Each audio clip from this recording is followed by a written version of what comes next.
15,000 টাকা বাজেটের top 3 best smartphone নিয়ে কথা বলবো আজকের এই ভিডিওতে।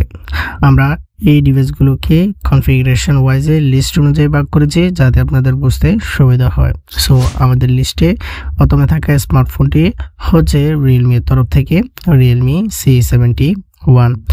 আর আমি যদি বলি এটি একটি ব্যাটারি কিং ফোন তাহলে ভুল হবে না, কারণ এই ফোনে আপনি পাচ্ছেন বিশাল 6300 mAh এর ব্যাটারি, সাথে আসে 45 ওয়াটের ফাস্ট চার্জিং। মানে সারাদিন ব্যবহার করার পরেও চার্জ নিয়ে কোনো চিন্তাই করতে হবে না। ডিসপ্লের দিকে তাকালে এখানে আছে 6.67 ইঞ্চির একটি বড় IPS LCD প্যানেল। আর সবচেয়ে আকর্ষণীয় দিক হলো এর 120 হার্জ রিফ্রেশ রেট। এর ফলে স্ক্রলিং এবং গেমিং হবে খুবই স্মুথ। পারফরমেন্সের জন্য এতে ব্যবহার করা হয়েছে UniSoC T7250 এর একটি চিপসেট, সাথে 4GB র্যাম এবং 128GB স্টোরেজ ভেরিয়েন্ট। দৈনন্দিন কাজ এবং হালকা গেমিংয়ের জন্য এটি যথেষ্ট। ক্যামেরা সেকশনে পিছনে আছে 50 মেগাপিক্সেলের একটি প্রাইমারি ক্যামেরা এবং সামনে 5 মেগাপিক্সেলের সেলফি ক্যামেরা, এবং এতে IP64 এর এক্সপ্রেস প্রো রেটিংও রয়েছে। যাদের মূল ফোকাস ব্যাটারি এবং ফাস্ট চার্জিং তাদের জন্য Realme C71 একটি চমৎকার অপশন এই বাজেটে। সো আমাদের লিস্টে দুয়ে থাকা ফোনটি হচ্ছে ভিভো এর একটি ফোন, Vivo Y19s। ভিভো সবসময় একটি নির্ভরযোগ্য ব্র্যান্ড, এই ফোনটিও তার ব্যতিক্রম নয়। এতে আপনি পাচ্ছেন 5500 mAh এর একটি বড় ব্যাটারি, যদিও চার্জিং স্পিড কিছুটা কম, মাত্র 15 ওয়াট, তবে ব্যাটারি ব্যাকআপ নিয়ে কোনো অভিযোগ থাকবে না। এর ডিসপ্লে সাইজ 6.68 ইঞ্চির এবং এতে 90 হার্জ রিফ্রেশ রেট দেওয়া হয়েছে। ডিসপ্লে সুরক্ষার জন্য আছে গরিলা গ্লাস প্রোটেকশন।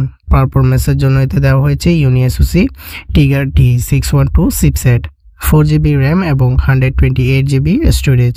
ক্যামেরা সেকশনে পিছনে রয়েছে 50 মেগাপিক্সেলের ডুয়াল ক্যামেরা সেটআপ এবং সামনে 5 মেগাপিক্সেলের সেলফি ক্যামেরা। ডিজাইনের দিক থেকেও ফোনটি বেশ সুন্দর এবং এতেও IP64 এর ওয়াটার রেজিস্ট্যান্ট রেটিং রয়েছে। যারা একটি ব্যালেন্স প্যাকেজ চান এবং ভিভো ব্র্যান্ডের উপর আস্থা রাখেন তাদের জন্য Vivo Y19s একটি ভালো পছন্দ হতে পারে। সো আমাদের লিস্টে থাকা নাম্বার 3 যে ফোনটি রয়েছে অনারের তরফ থেকে Honor X6C। আর এই ফোনটি বাকি দুইটা থেকে পারফরমেন্স এবং ডিউরেবিলিটির দিক দিয়ে কিছুটা এগিয়ে।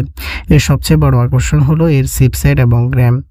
এতে ব্যবহার করেছে MediaTek Helio G81 এর আল্ট্রা প্রসেসর। আপনি পাচ্ছেন 6GB র্যাম, যা মাল্টিটাস্কিং এবং গেমিং অভিজ্ঞতাকে আরও ভালো করবে। ব্যাটারির দিক থেকে এতে রয়েছে 5300 mAh এর ব্যাটারি এবং সাথে 35 ওয়াটের ফাস্ট চার্জিং, যা ব্যাটারি এবং চার্জিং স্পিডের একটি দারুণ কম্বিনেশন। ডিসপ্লে সেকশনে রয়েছে 120 হার্জের রিফ্রেশ রেটের সাপোর্ট, তবে মনে রাখবেন এটি একটি TFT LCD প্যানেল। এই ফোনের আরেকটি ইউনিক ফিচার্স হলো এর বিল্ড কোয়ালিটি। এটি IP64 এর রেটিং এর পাশাপাশি 1.5 মিটার পর্যন্ত ড্রপ রেজিস্ট্যান্স। ক্যামেরার ক্ষেত্রেও এটি পিছিয়ে নেই। পিছনে আছে 50 মেগাপিক্সেলের ডুয়াল ক্যামেরা এবং সামনে 5 মেগাপিক্সেলের সেলফি ক্যামেরা। যাদের প্রায়োরিটি হলো বেটার পারফরমেন্স, বেশি র্যাম এবং একটি টেকসই ফোন, তাদের জন্য Honor X6C সেরা পছন্দ হবে। এখন প্রশ্ন হলো আপনার জন্য কোনটি সেরা? আপনার যদি সর্বাধিক ব্যাটারি ব্যাকআপ এবং সবচেয়ে দ্রুত চার্জিং দরকার হয় তাহলে চোখ বন্ধ করে Realme C71 নিতে পারেন। আপনি যদি ভিভো এর মতো একটি বিশ্বস্ত ব্র্যান্ড থেকে একটি ব্যালেন্স নির্ভরযোগ্য ফোন চান এবং ফোনের ওয়াট চার্জিং আপনার সমস্যা না হয়, তবে Vivo Y19s আপনার জন্য। আর আপনার যদি পারফরমেন্স, বেশি র্যাম এবং একটি মজবুত টেকসই ফোন দরকার হয় তবে Honor X6C নিঃসন্দেহে বাজেটে সেরা পারফর্মার। আশা করি আজকের এই ভিডিওটি আপনাদের সিদ্ধান্ত নিতে সাহায্য করবে। আপনার মতে এই 3টি ফোনের মধ্যে কোনটি সেরা অবশ্যই কমেন্ট করে জানাবেন।